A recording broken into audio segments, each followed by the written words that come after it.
श्री शिवाय नमस्तुभ्यम हर हर महादेव। देखिए आज का यह वीडियो बहुत ही ज़्यादा खास होने वाला है।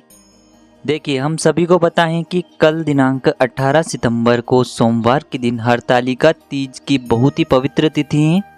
देखिए सोमवार का दिन हमारे महादेव को समर्पित होता है और हरतालिका तीज का जो दिन है वह हमारी माता पार्वती को समर्पित होता है।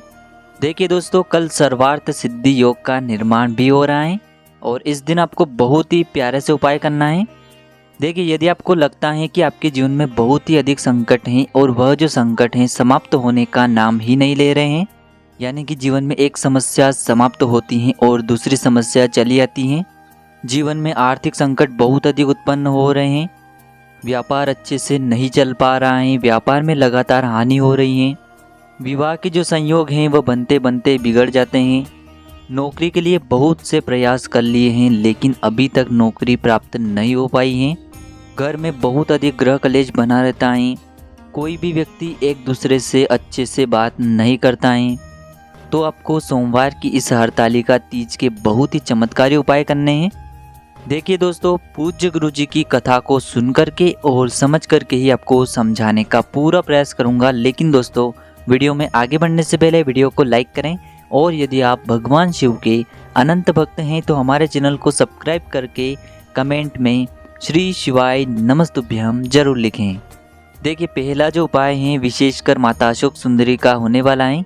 यदि आपके जीवन में धन संपदा को लेकर बहुत अधिक समस्याएं, यदि आपके जीवन में सुख संपदा की कमी बहुत ही अधिक रहती हैं तो आपको यह पहला विशेष उपाय करना है। देखिए इस उपाय को करने के लिए सबसे पहले आपको मात्र 1 बूंद शहद लेना है। शहद जो है हमारे जीवन से जितना भी दुर्भाग्य है उसे दूर करता है और हमारे जीवन में सौभाग्य वृद्धि करता है। इसी के साथ में आपको एक प्यारी सी बेलपत्र लेनी है। बेलपत्र के साथ में आपको एक तांबे के पात्र के अंदर अपने घर से शुद्ध जल लेना है। अब दोस्तों इन सभी सामग्री को लेकर के आपको पहुंच जाना है भगवान शिव के मंदिर में। दोस्तों गुरुजी ने कहा है कि यदि यह उपाय आप प्रदोष काल के समय करते हैं तो बहुत ही सर्वोत्तम होता है, क्योंकि कल सोमवार की विशेष हरतालिका तीज है। लेकिन यदि आपको समय नहीं मिल पाता है तो आप ये उपाय सुबह से लेकर के शाम तक किसी भी समय कर सकते हैं। देखिए दोस्तों इस उपाय को करने के लिए सबसे पहले तो आपको अपनी जो चीटी उंगली के पास वाली उंगली होती है अनामिका उंगली, उसमें आपको थोड़ा सा शहद लेना है और इस शहद से आपको माता अशोक सुंदरी वाले स्थान पर ओम का निर्माण कर देना है। देखिए वीडियो के अंदर आपको बताने का प्रयास किया जा रहा है, जलाधारी के बिल्कुल बीच में जो माता अशोक सुंदरी का स्थान होता है वहीं पर आपको ओम का निर्माण कर देना है। दोस्तों अब जो आपके पास एक बेलपत्र है इसे आपको अपने सीधे हाथ की हथेली पर रखना है। देखिए बेलपत्र को आपको अपनी हथेली पर इस प्रकार से रखना है कि इसका जो खुरदुरा वाला भाग है वह आपकी हथेली से स्पर्श होगा और इसकी जो चिकनी साइड है वह ऊपर की तरफ रहेगी। सामने आपको दिखाया जा रहा है, इसी प्रकार से आपको अपनी हथेली पर यह बेलपत्र रखना है। अब आपकी जो भी मनोकामना है, चाहे आपके जीवन में जो भी समस्याएं चल रही हैं, आपके जो कार्य हैं उनमें किसी भी प्रकार की अगर रुकावटें उत्पन्न हो रही हैं तो उसे दूर करने के लिए आपको भगवान शिव से और माता पार्वती से प्रार्थना करनी है। और यह जो बेलपत्र हैं आपको भगवान शिव की शिवलिंग पर जहां आपने ओम का निर्माण किया है उसी स्थान पर आपको यह जो बेलपत्र हैं इसे भी समर्पित कर देना है। देखिए बेलपत्र की चिकनी साइड शिवलिंग से स्पर्श होगी, इसकी डंडी आपको जलाधारी की ओर रखना है। इस प्रकार से आपको ये बेलपत्र समर्पित कर देना है। अब देखिए दोस्तों आपके पास जो एक जल का पात्र है उसमें से थोड़ा सा जल आपको माता अशोक सुंदरी वाले स्थान पर समर्पित कर देना है और फिर जो शेष जल बचेगा उसे आपको भगवान शिव के शिवलिंग पर समर्पित कर देना है। श्री शिवाय नमस्तुभ्यम इस मंत्र का जाप करते हुए बस इतना सा उपाय करना है। यदि आपके जीवन में किसी भी प्रकार की समस्या उत्पन्न हो रही है या फिर समस्या आने वाली भी होगी तो वह सभी दूर होगी। अब दोस्तों हम जान लेते हैं दूसरे विशेष उपाय के बारे में। देखिए यह जो उपाय है विशेषकर आपकी जो समस्या हैं, आपके जीवन में जो कष्ट हैं उन्हें दूर करने वाला है। विशेषकर शहद की 7 बिंदियों से आपको यह उपाय करना है। देखिए इस उपाय को करने के लिए सबसे पहले आपको मात्र आधा चम्मच या फिर उससे भी कम शहद लेना है। इसी के साथ में आपको एक प्यारी सी बेलपत्र लेनी है। बेलपत्र आपको खंडित नहीं लेनी है। बेलपत्र यदि आपको प्राप्त नहीं हो पाती हैं तो गुरुजी ने कहा है कि आप शिवलिंग पर चढ़ी हुई बेलपत्र को पुनः शुद्ध जल से धो करके उपयोग कर सकते हैं। और इसी के साथ में आपको एक तांबे के पात्र के अंदर शुद्ध जल ले लेना है। देखिए सबसे पहले तो आपको इन सभी सामग्री को लेकर के भगवान शिव के मंदिर में पहुंच जाना है। यह उपाय भी आप सुबह से लेकर के शाम तक किसी भी समय कर सकते हैं। देखिए सबसे पहले तो आपको बेलपत्र की जो चिकनी साइड होती हैं और बेलपत्र की जो बड़ी वाली पत्ती होती हैं उस पर आपको ओम का निर्माण कर देना है। और बेलपत्र की जो दो नीचे की पत्तियां होती हैं उन पर आपको एक एक बिंदी लगा देनी है। एक बिंदी आपको माता पार्वती के नाम की लगानी है, एक बिंदी आपको भगवान गणेश के नाम की लगा देनी है। देखिए बेलपत्र पर आप जो शहद से ओम का निर्माण करेंगे, एक एक बिंदी लगाएंगे, वह आपको अपनी अनामिका उंगली से ही लगाना है। अब यह जो बेलपत्र आपने तैयार किया है इसे आपको भगवान शिव के शिवलिंग पर समर्पित कर देना है। देखिए बेलपत्र के जिस भाग पर आपने ओम और एक एक बिंदी लगाई है वह शिवलिंग से स्पर्श होगा और उसकी जो डंडी है वो आपको जलाधारी क्यों रखना है। इस प्रकार से आपको ये बेलपत्र समर्पित कर देना है।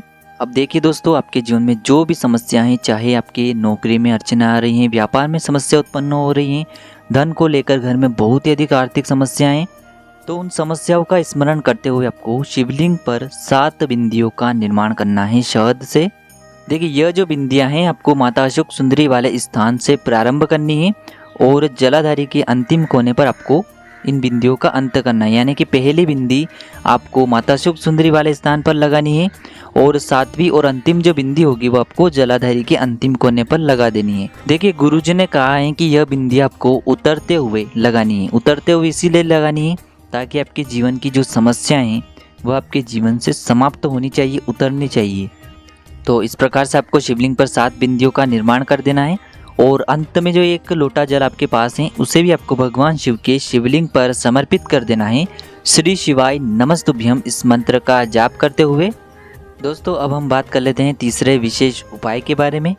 देखिए यदि आपके घर में रोग बहुत अधिक हैं तो रोगी व्यक्ति भी यह उपाय कर सकता है, या फिर रोगी व्यक्ति यदि उपाय करने में सक्षम नहीं है तो उसके निमित्त अन्य कोई भी व्यक्ति इस उपाय को कर सकता है।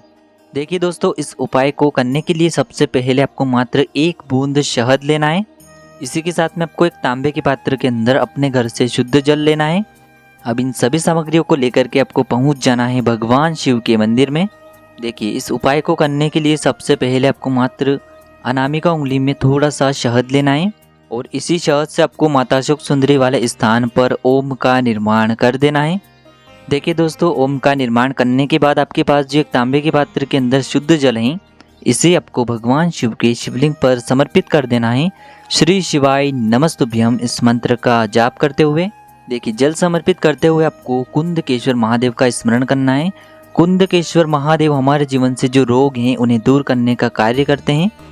देखिए दोस्तों, जैसे ही ये जल शिवलिंग से होकर के जलाधारी की ओर बह करके आएगा तो इस जल को आपको एक अन्य खाली पात्र के अंदर थोड़ा सा झेल लेना है। देखिए इस जल को लेते समय आपको कुंदकेश्वर महादेव से प्रार्थना करनी है कि यह जल मैं अपने घर औषधि के रूप में ले जा रहा हूँ और मेरे घर में जो भी व्यक्ति रोगी हैं उसे उस रोग से मुक्ति मिले। और जो भी व्यक्ति रोगी हैं उसे आपको इस जल का उसी दिन में 3 बार आचमन करवा देना है। कुंदकेश्वर महादेव का उस व्यक्ति को आपको स्मरण करवाना है। तो दोस्तों इस प्रकार से आपको इस सोमवार की विशेष तिथि पर यह उपाय करना है। यदि आपको उपाय से जुड़ा किसी भी प्रकार का सवाल पूछना है तो आप हमें कमेंट में पूछ लें। श्री शिवाय नमस्तुभ्यम, हर हर महादेव।